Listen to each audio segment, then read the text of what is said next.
안녕하세요. 오늘은 강아지 치매 예방에 대해 알아보려고 합니다. 인지기능장애를 예방하려면 반려견이 활발하게 활동할 수 있도록 도와야 합니다. 인지 능력 저하는 해마부피가 감소하며 발생하는데요. 미국 켄터키대, 캘리포니아대 연구팀이 3년 동안 매일 운동하고 다양한 장난감을 가지고 놀게 했으며 30분 동안 다른 개들과 어울리게 했습니다.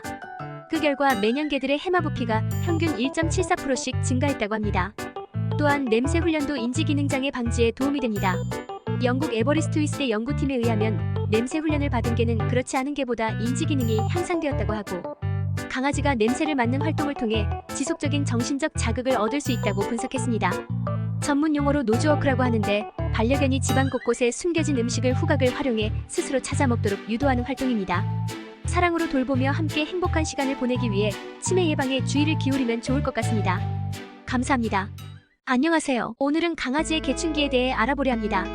사람의 사춘기는 또래와 함께 있고 싶고 자신의 정체성을 확립해야 한다는 필요 때문에 생긴다고 합니다.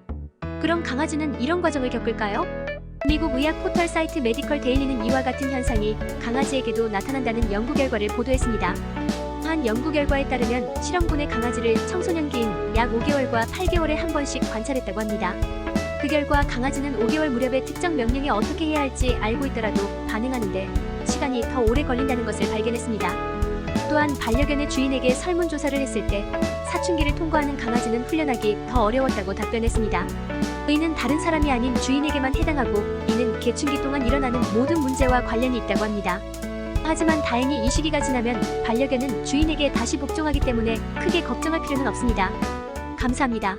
안녕하세요. 오늘은 강아지의 장수를 위한 3가지 요령에 대해 알아보겠습니다. 첫 번째, 올바른 식이관리. 강아지가 살이 찌면 골관절염, 당뇨병, 호흡기 질환에 취약해집니다. 식이섬유가 풍부한 다이어트 사료를 먹이거나 간식의 양을 적절히 조절해야 합니다. 또한 기존 사료를 휴지기 에너지 요구량만 주고 활동량을 늘려주세요. 두 번째, 치과 진료. 치아 관리를 얼마나 잘하느냐에 따라 강아지의 기대 수명을 3년에서 5년까지 늘릴 수 있습니다. 가급적 매일 양치를 시키고 구강검진을 정기적으로 해주는 것이 좋습니다. 세 번째, 정기검진. 최소 1년에 한 번은 건강검진을 하는 것이 좋고, 특히 노령견으로 접어드는 시기부터는 6개월에 한 번씩 건강검진 받는 것을 추천합니다. 참고로 강아지의 노령 기준은 다음과 같습니다. 이렇게 강아지의 장수를 위한 3가지 요령을 알아봤습니다. 사랑하는 반려견과 함께 오랜 시간 건강하고 행복한 시간 보내시기 바랍니다. 감사합니다. 안녕하세요. 오늘은 강아지 코가 왜 촉촉한지 알아보겠습니다. 전문가에 의하면 강아지의 코가 촉촉한 이유는 냄새를 더 잘 맡기 위해서라고 합니다. 따라서 촉촉한 코는 후각이 제대로 기능하고 있다는 의미로 해석할 수 있습니다. 반대로 코가 건조하다면 다음과 같은 건강 이상이 없는지 확인해 봐야 합니다. 첫 번째, 화상. 코가 건조하고 빨갛거나 피부가 벗겨진다면 햇볕에 화상을 입은 것일 수 있고 연고를 처방받아 발라줘야 합니다. 두 번째, 피부 질환. 코가 갈라지거나 코에 딱지나 염증이 생기면 자가면역계 질환, 감염성 피부 질환 등을 앓고 있을 수 있습니다. 세 번째, 심각한 탈수. 코가 건조한 것 이외에도 움푹 들어간 눈, 건조한 잇몸, 피부 탄력 약화 등도 탈수의 대표 증세입니다. 이때는 시원한 장소로 데려가 깨끗한 물을 마시게 해야 합니다. 한편 선천적으로 다른 강아지보다 코가 건조하게 태어나기도 하고, 자다가 일어났거나 탈수 증세가 있으면 코가 건조해지는데 곧 다시 촉촉해지니 크게 걱정하지 않아도 된다고 합니다. 감사합니다. 안녕하세요. 오늘은 반려견에게 독이 되는 음식에 대해 알아보겠습니다. 첫 번째, 양파, 파, 마늘류. 양파는 강아지의 적혈구를 파괴하는 독성 물질을 포함하고 있어서 빈혈 증상이 생길 수 있습니다. 파와 마늘류도 섭취 시 구토, 설사, 식욕 저하, 기력 저하, 호흡 곤란 등이 발생할 수 있습니다. 두 번째, 기름진 음식. 과도한 지방 섭취는 더 많은 소화 효소의 작용이 필요로 하는데 이는 간과 췌장에 부담을 주고 췌장염을 일으킬 수 있습니다. 또한 반려견의 비만은 사람과 마찬가지로 당뇨, 심혈관계 질환, 관절 질환 등을 악화할 수 있습니다. 세 번째, 과일. 대표적인 과일로는 포도가 있고 신장 독성이 있어 개에게 신부전을 일으킬 수 있습니다. 포도가 아니더라도 과일의 씨는 개의 장폐색 원인이 되므로 되도록 먹이지 않는 게 좋습니다. 네 번째, 견과류. 견과류 중에선 땅콩을 특히 주의해야 합니다. 땅콩 혹은 땅콩이 함유된 음식을 먹으면 근육경련, 보행 이상 등이 생길 수 있습니다. 감사합니다. 안녕하세요. 오늘은 반려동물의 털을 효과적으로 제거하는 방법에 대해 알아보려고 합니다. 반려동물을 키우는 많은 사람들이 털 문제로 고민을 하고 계실 텐데요. 몇 년 전 물티슈를 사용하면 옷에 묻은 동물 털을 쉽게 제거할 수 있다는 말이 있었습니다.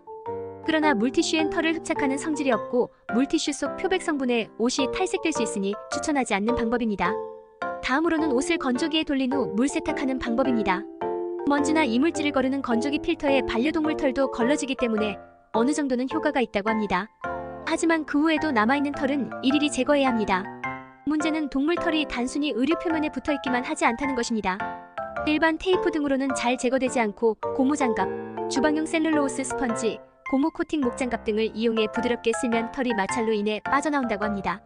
애초부터 옷에 동물 털이 묻지 않게 하는 것이 좋고 주기적인 빗질은 빗질용 작업복을 따로 정해두는 게 좋다고 합니다.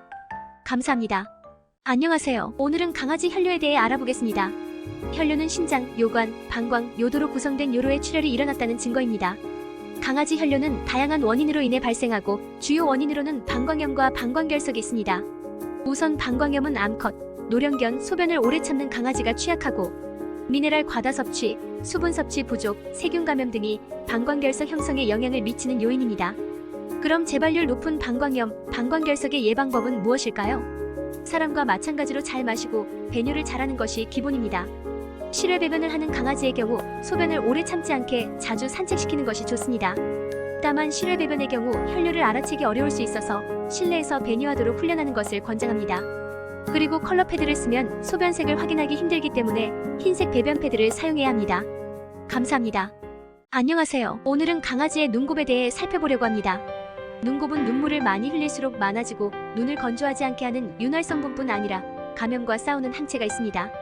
그 때문에 눈곱이 많을수록 병과 싸우고 있을 가능성이 큽니다. 투명하거나 회색, 검은색 눈곱은 양이 너무 많지 않다면 정상입니다.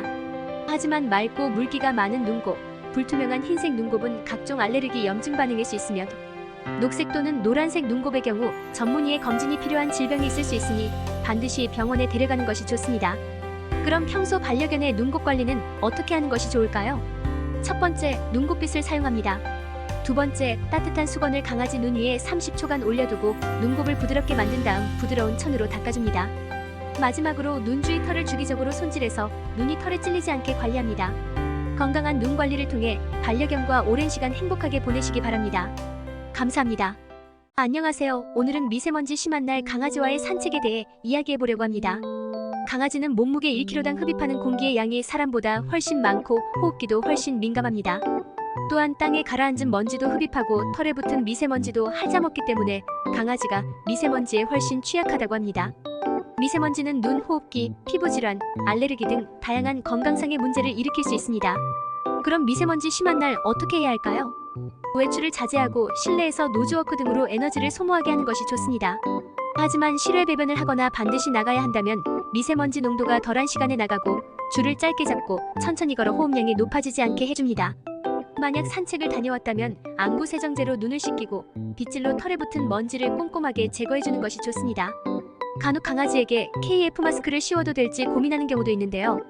호흡이 어렵고 냄새를 맡기 힘들어져 사용하지 않는 것이 좋다고 합니다.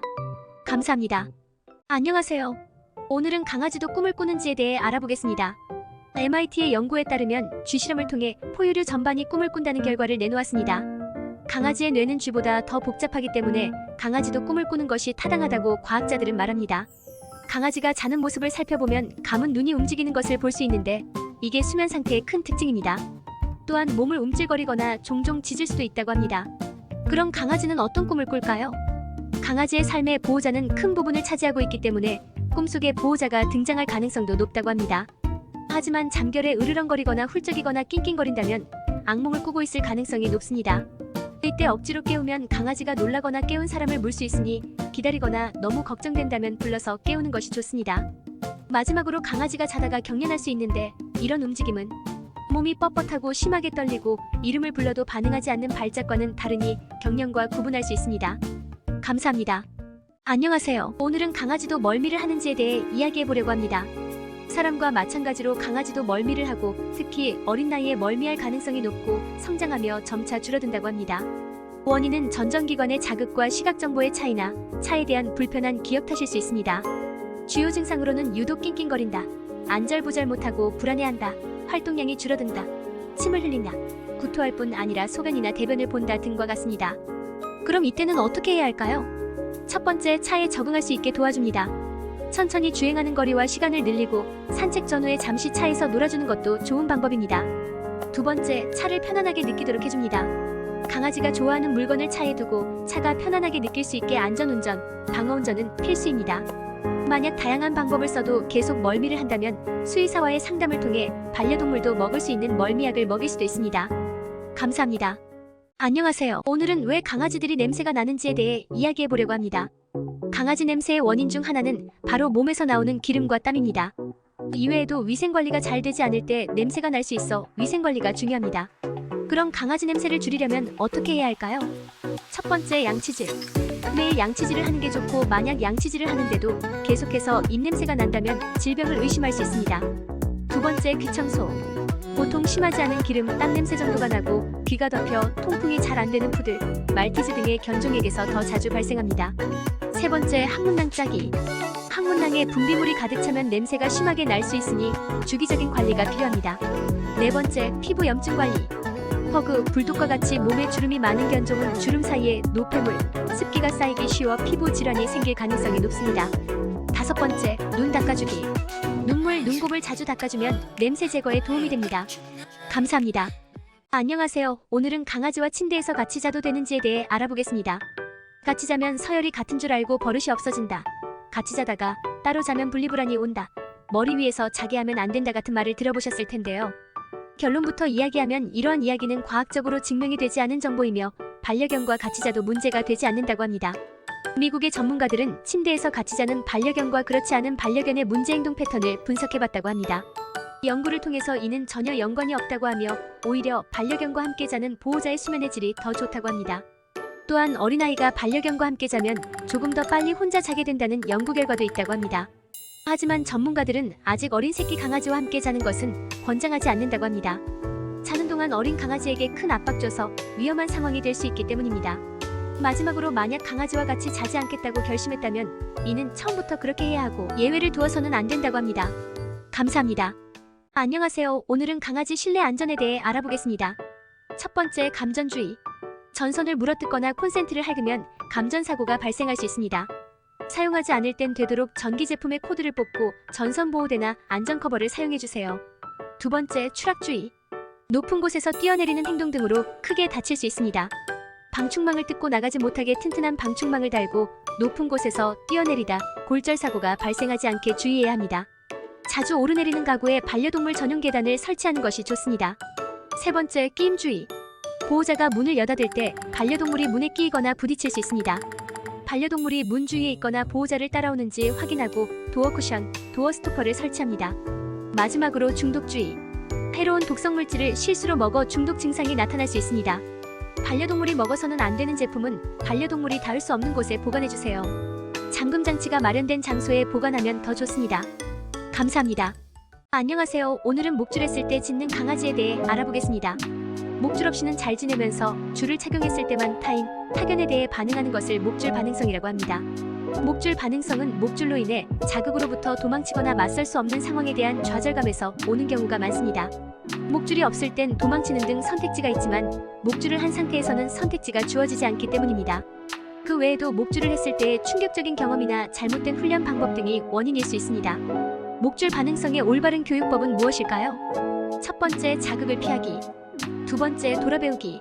세 번째, 자극이 예상되는 지점에서는 대비하기. 네 번째, 다른 개와 인사하지 않기. 다섯 번째, 예상치 못한 상황에서 잠시 줄을 짧게 잡고 자극이 지나간 후 무던하게 지나가기. 교육 중 절대 해서 안 되는 행동은 혼내거나 체벌을 주는 것이라고 합니다. 반려견의 감정은 무시한 강압식 훈련 방법은 불안감을 높이고 보호자와의 유대감을 해칠 수 있으니 꼭 피해야 합니다. 감사합니다.